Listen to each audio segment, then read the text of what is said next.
While hiking through a secluded forest path, Jenna stumbled upon a small, sobbing child curled up beneath an old oak tree. With no one else in sight, her protective instincts kicked in, and she approached to help. As Jenna offered comfort, the little girl looked up with tear-stained cheeks and shared a chilling reason for her distress. The words that tumbled from the child's lips were so unexpected and alarming that Jenna's face turned stark white, her heart pounding in disbelief.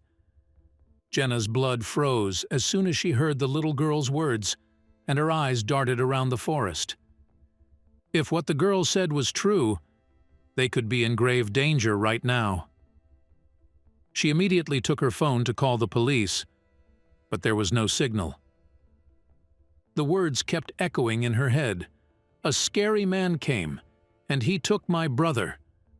The girl was still crying uncontrollably, and Jenna knew she couldn't just leave her there.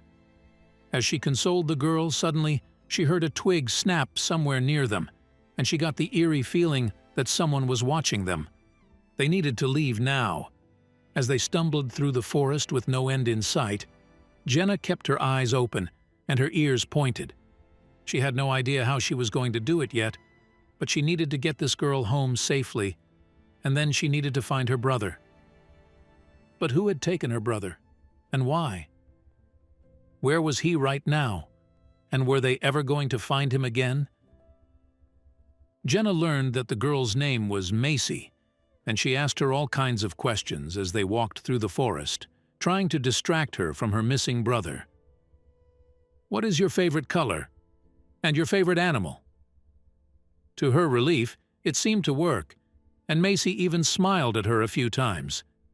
Now, she just needed to find out where she lived so she could bring her home and talk to her parents. Very carefully, Jenna asked about Macy's family and their house.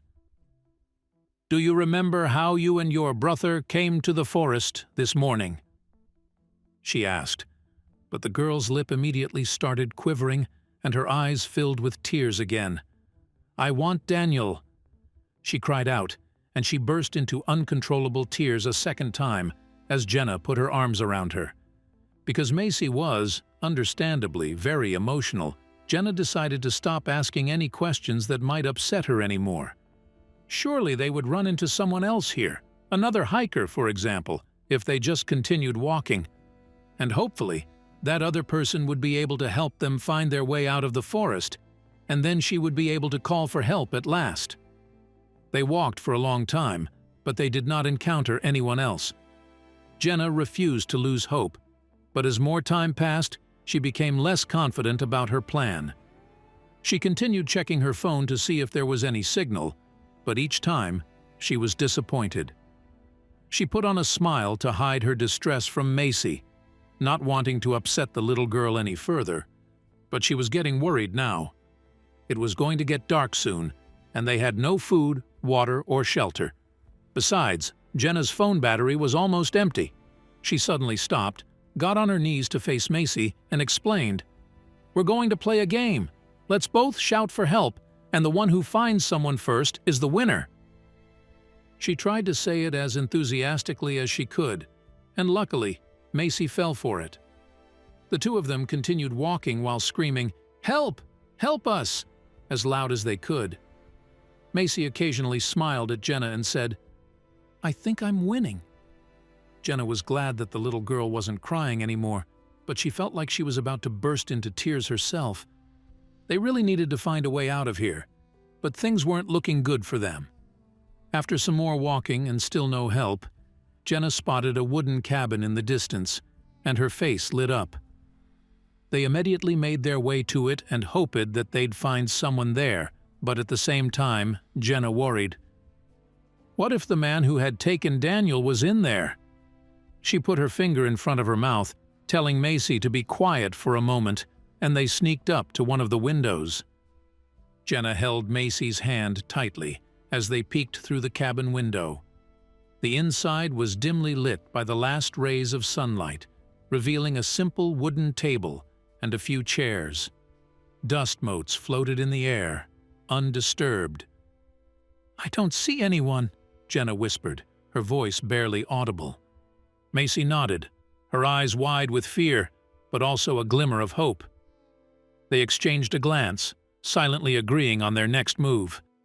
With a deep breath, Jenna slowly turned the doorknob and pushed the door open. The hinges creaked loudly, making them both flinch. They stepped inside, the air cold and still. Jenna glanced around, her senses on high alert for any signs of danger. "Stay close," she whispered to Macy. The little girl clung to her, and together they ventured deeper into the seemingly abandoned cabin, hoping to find some answers or help. The cabin was eerily silent, with only the sound of their breathing breaking the quiet. Jenna felt a temporary sense of relief as she looked around. The place seemed untouched, with a layer of dust covering everything. "It looks like no one has been here for a while," Jenna said softly. Macy nodded, her grip on Jenna's hand tightening. Despite the relief, Jenna remained vigilant, knowing they couldn't let their guard down. Jenna and Macy began to search the cabin, opening cupboards and drawers. They found a few canned goods and a half-empty water bottle, which Jenna set aside. "This might help us for now," she said. She continued looking for anything that might indicate recent activity, but found nothing. "At least we have some food," Jenna added, trying to stay positive for Macy's sake. The little girl nodded, looking slightly more at ease. In a corner of the cabin, Jenna found an old blanket folded neatly on a chair. She picked it up and shook off the dust before wrapping it around Macy's small shoulders. "This will keep you warm," she said with a reassuring smile. Jenna's mind raced with thoughts of their next steps, knowing they had to stay safe through the night. "We should stay here tonight," Jenna said, looking out the window as darkness settled over the forest. Macy nodded, pulling the blanket tighter around herself. "It's safer than trying to find our way in the dark." Jenna knew they had no other option. The cold and the potential danger outside made the decision easy. "We'll find Daniel," Jenna assured her. They huddled together, hoping that morning would bring some clarity and help. Jenna spotted some firewood next to the fireplace. "Let's get warm," she said, starting to arrange the logs. She found some matches and managed to light a small fire. The flames flickered and grew, casting a warm glow around the room. "This should keep us cozy," Jenna said, smiling at Macy. The little girl nodded, her face reflecting the comfort of the fire's warmth, but her eyes were still filled with worry for Daniel.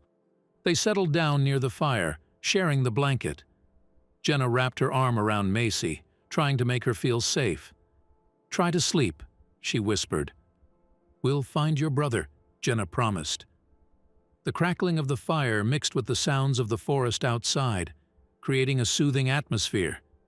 Despite the situation, Jenna felt a small sense of peace.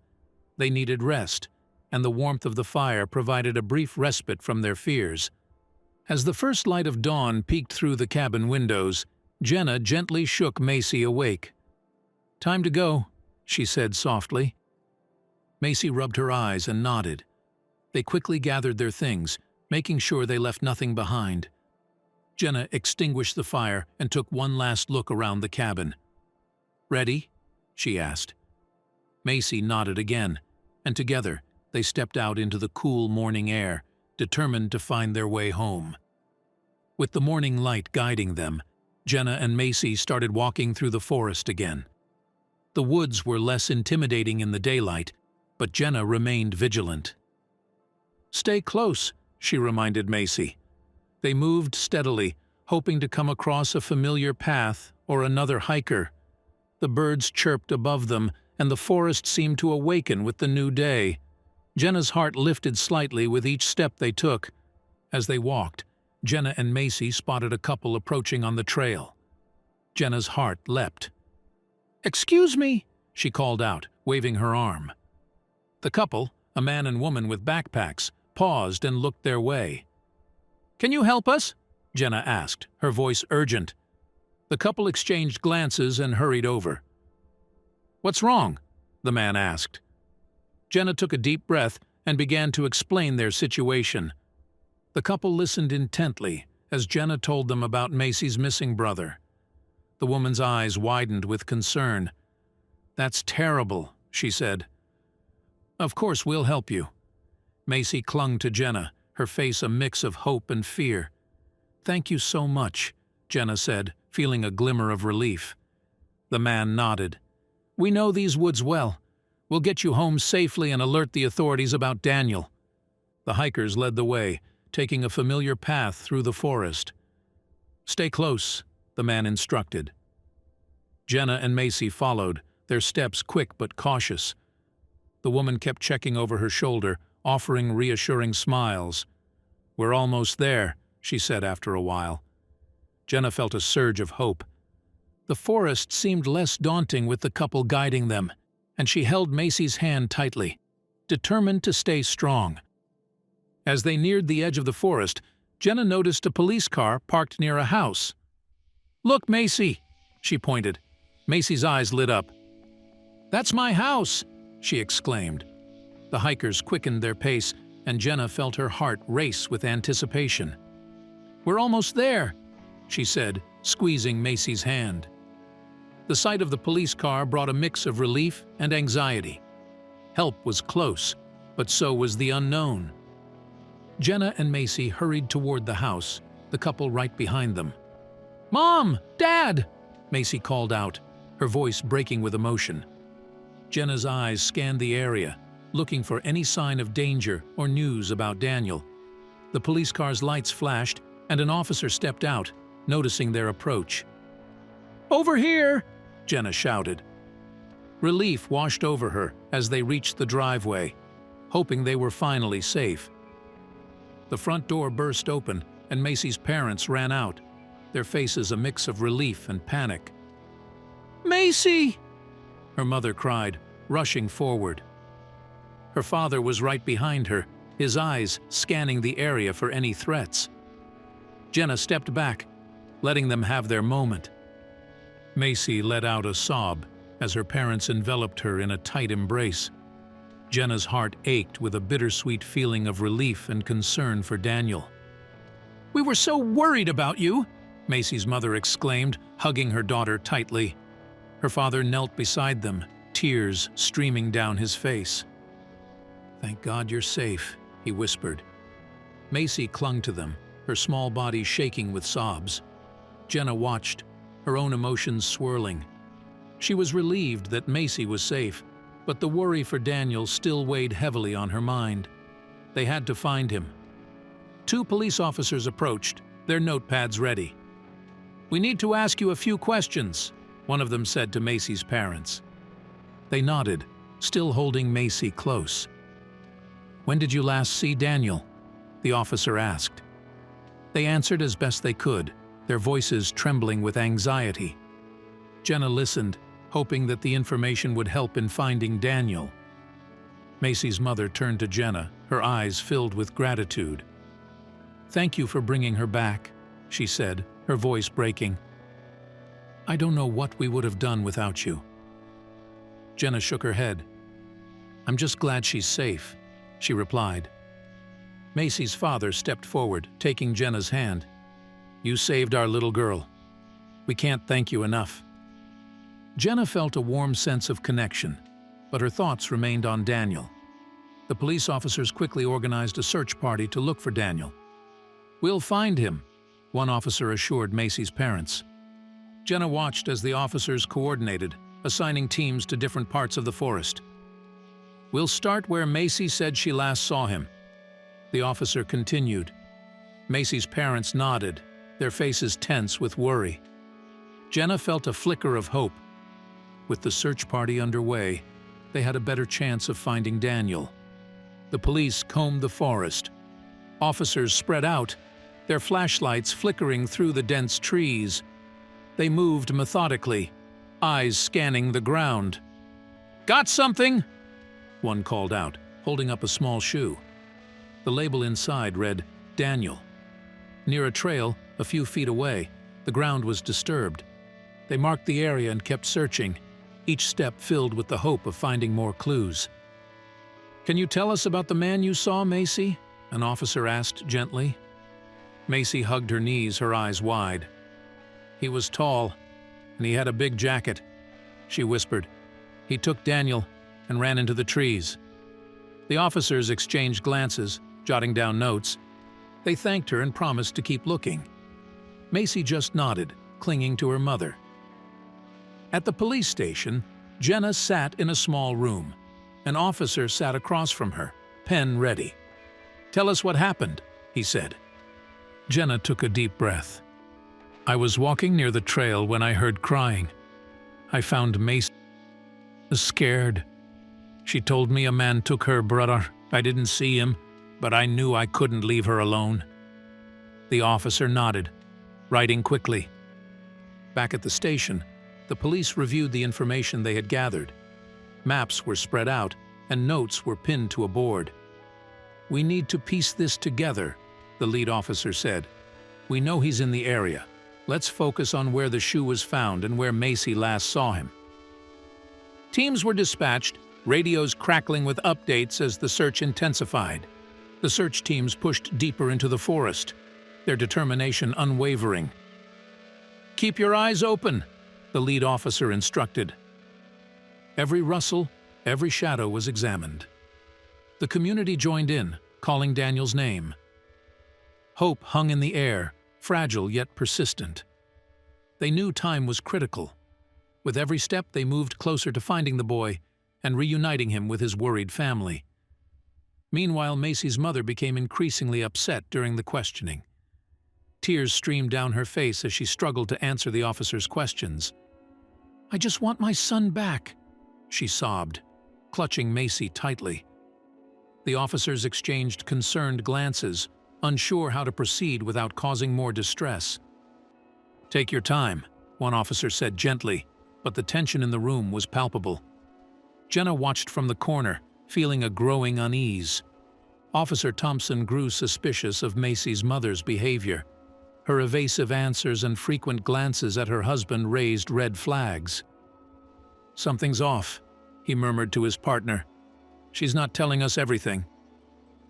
His partner nodded, looking equally concerned. Thompson decided to dig deeper, his instincts telling him that there was more to the story. The search for Daniel needed clear answers, and he was determined to get them.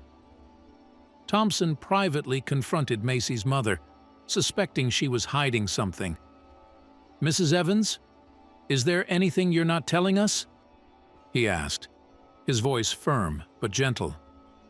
She looked away, her hands trembling. "I don't know what you mean," she replied, her voice shaky. Thompson leaned in closer, his eyes searching hers for the truth. "If there's anything at all, now is the time to tell us," he urged. The room fell silent. Offended by the accusation, Macy's mother angrily left the room, raising further suspicion. "How dare you!" she exclaimed, her voice breaking with emotion.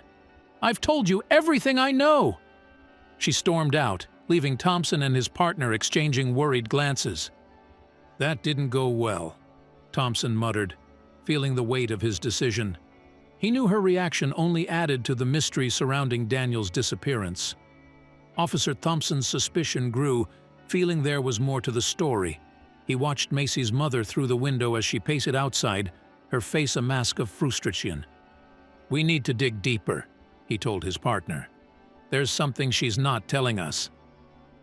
His partner nodded in agreement. Thompson knew that every minute counted in the search for Daniel, and he was determined to uncover the truth, no matter what it took. The search for Daniel stretched on for several days with no new leads. Officers combed the forest tirelessly, but each day ended in frustration. "We need a break," Thompson muttered, kicking a stone in the path. Macy's family waited anxiously, their hope waning with each passing hour. "We have to find him," Macy whispered to Jenna, who was helping them search one evening, her eyes filled with worry. "We will," Jenna promised, though doubt crept in. Police expanded their search area, involving more volunteers and resources. "We need all hands on deck," Thompson told the assembled crowd. People from neighboring towns joined, bringing food, supplies, and fresh determination. Drones and search dogs were deployed to cover more ground. "Stay alert and report anything suspicious," an officer instructed the volunteers. The forest buzzed with activity, everyone driven by the hope of finding Daniel safe and sound. Jenna and Macy's family anxiously awaited any news about Daniel. The house was filled with a tense silence, broken only by the occasional phone call. "Any updates?" Macy's father asked each time. Jenna paced the living room, her thoughts racing. Why haven't they found him yet? Macy's mother fretted. Jenna did her best to reassure them, though she felt the same worry gnawing at her. The uncertainty was unbearable. Community members joined the search, hoping to find the missing boy. Neighbors who barely knew each other before now worked side by side, sharing maps and tips. "We're here for you," one neighbor told Macy's mother, squeezing her hand. Jenna helped coordinate efforts, mapping out areas that had been covered. The sense of solidarity was strong, but the lack of news weighed heavily on everyone. "We have to stay hopeful," Jenna urged. The prolonged search put everyone on edge, with growing fears for Daniel's safety. "We can't give up," Thompson insisted during a late-night briefing, though his eyes betrayed his exhaustion. Jenna overheard hushed conversations about worst-case scenarios and felt a chill. Macy's parents clung to each other, their anxiety palpable. "We have to believe he's okay," Macy's father said, his voice breaking. The room fell silent, each person lost in their own worried thoughts. A resident of a nearby town reported seeing a boy matching Daniel's description with an older man. "I saw them at the grocery store," the woman told the police. Her voice trembled with urgency. He looked scared. Officer Thompson immediately took note of the details. "Thank you for coming forward," he said. The lead felt promising, sparking a flicker of hope. The officers quickly mobilized, eager to follow up on this new information. The police rushed to the grocery store where the sighting occurred. Lights flashing, they arrived within minutes. Thompson led the way, his heart pounding. "Show us the security footage," he instructed the manager, who looked equally concerned. They hurried to the back office, the tension palpable. Every second counted, and they hoped this would finally lead them to Daniel. "Please let it be him," Thompson muttered under his breath. They reviewed the security camera footage, confirming it was Daniel. "There he is!" an officer exclaimed, pointing at the screen. The boy's face was pale, and he clung to the older man. "That's him," Thompson said, relief and urgency mixing in his voice. "Zoom in on the man," he instructed. The grainy footage showed the man's face clearly. They had a solid lead now, something to work with. The footage provided a crucial lead, showing the man's car and direction. "Can you enhance the license plate?" Thompson asked the technician, who nodded and worked quickly. The plate came into view, and Thompson jotted down the number. "Let's track this vehicle," he said, feeling a renewed sense of purpose. The direction the car took suggested they were headed out of town. They had to move fast. Police began tracking the vehicle, determined to find Daniel and his captor.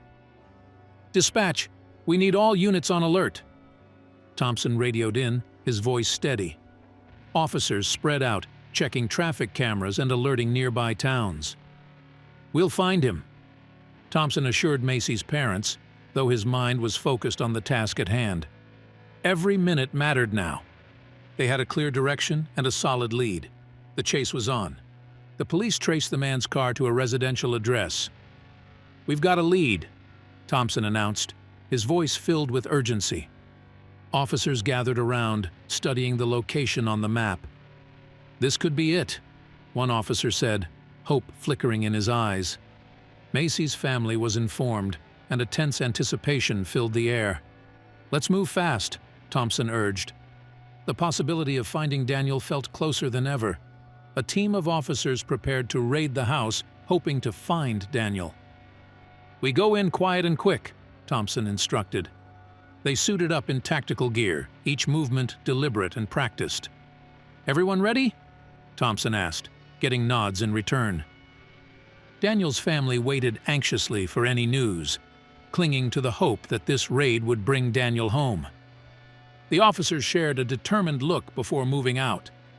They moved in quickly, breaking into the house with a warrant. The sound of the door crashing open echoed through the quiet street. "Police! Hands up!" Thompson shouted as they flooded inside. Rooms were cleared methodically, officers calling out, "Clear!" as they moved through the house. The tension was palpable, every second feeling like an eternity. They had to find Daniel, and they had to find him fast. The man was apprehended and taken into custody. "We've got him," an officer radioed in. Thompson watched as the man was led away in handcuffs, his face expressionless. "Where's the boy?" Thompson demanded, but the man remained silent. Officers continued to search the house, their urgency growing. The search wasn't over yet. Inside, officers found Daniel in a children's room, appearing unharmed. "Over here!" an officer called out.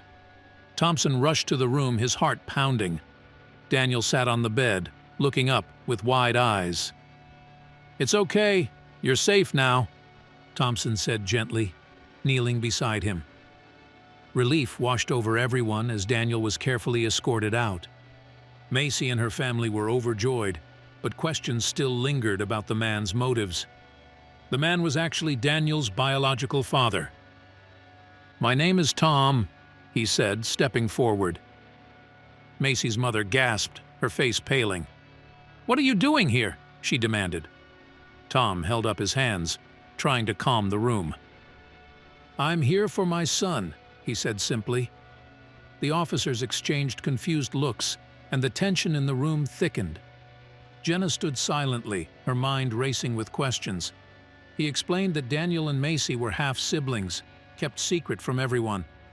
"I had no idea," Macy's father said, his voice shaking. Tom nodded. "It was complicated," he admitted, "but I needed to see my son." The room fell silent as the weight of his words sank in. Macy clung to her mother, her eyes wide with confusion. "Why didn't you tell us?" she whispered, her voice barely audible. Daniel's mother's secrecy was due to the complicated family situation. "I wanted to protect them," she said, her voice trembling. "Tom and we had a history." She glanced at Macy's father, who looked stunned. "It was easier to keep things separate," she continued. The officers listened intently, trying to piece together the story. Jenna felt a pang of sympathy, realizing just how tangled this family's history was. The police verified his story, understanding the complicated family dynamics. "It checks out," Thompson said, lowering his notepad. "Tom is Daniel's biological father." The room buzzed with murmurs as everyone processed the information. "So what now?" Macy's father asked, his voice tight. The officers discussed their next steps, trying to balance legal concerns with the emotional fallout. Jenna stood back, watching the family grapple with the unexpected revelation. Daniel was reunited with his family, although the revelation left many questions. "Mom!" Daniel cried, running into his mother's arms. She hugged him tightly, tears streaming down her face. Tom stood awkwardly to the side, watching. Macy clung to her father, looking confused. "We'll figure this out," her father said, his voice soothing. The officers gave the family space, but the air was thick with unspoken questions and unresolved issues. Daniel's father was sentenced to jail for his actions. The courtroom was tense as the judge handed down the sentence. 10 years, the judge declared, and Tom was led away in handcuffs. Macy's mother let out a sigh of relief, while Daniel clung to her side. "It's over now," she whispered, hugging him tightly. Jenna stood by, feeling a mix of emotions as she watched the family begin to heal. The family came to terms with the newly revealed truth about Daniel's parentage. "It's a lot to take in," Macy's father admitted, sitting down with his wife. "But we'll get through this." They talked late into the night, sorting through their feelings and making plans for the future. Daniel and Macy played quietly nearby, their bond stronger than ever. "We're still a family," Macy's mother said firmly, bringing them all together for a hug. Jenna and Macy's family found peace, grateful to have Daniel back. "We've been through so much," Macy's mother said, her voice soft. "But we have each other." Jenna smiled, feeling the warmth of their unity. The house was filled with laughter once more as they shared meals and memories. "I'm just glad everyone's safe," Jenna said, looking at Macy and Daniel playing in the yard. The future seemed brighter now. The community celebrated Daniel's safe return, offering support to the family. A neighborhood potluck was organized, with tables full of food and smiling faces. "Welcome home, Daniel," a banner read, strung across the park. Jenna helped serve food, while Macy and Daniel played with their friends. "Thank you all," Macy's mother said, her eyes misty. The sense of community was strong, and the family felt the love and support surrounding them. Life slowly returned to normal, ending the ordeal with a sense of closure and relief. "It feels good to have things calm again," Macy's father said, sitting on the porch with a cup of coffee. Jenna nodded, looking at the kids playing in the yard. "We're lucky," she replied. The family settled into a new routine, stronger for what they had endured. Peace had returned, and with it, hope for the future.